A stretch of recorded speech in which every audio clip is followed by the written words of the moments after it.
नमस्तेस्तु भगवन् विश्वेश्वराय महादेवाय त्र्यम्बकाय त्रिपुरान्तकाय त्रिकाग्निकालाय कालाग्निरुद्राय नीलकण्ठाय मृत्युञ्जयाय सर्वेश्वराय सदाशिवाय श्रीमान् महादेवाय नमः।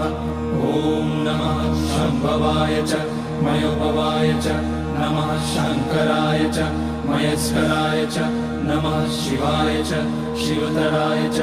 ॐ त्र्यम्बकं यजामहे सुगन्धिं पुष्टिवर्धनम् उर्वारुकमिव बन्धनान् मृत्योर्मुक्ष्यमामृतात्।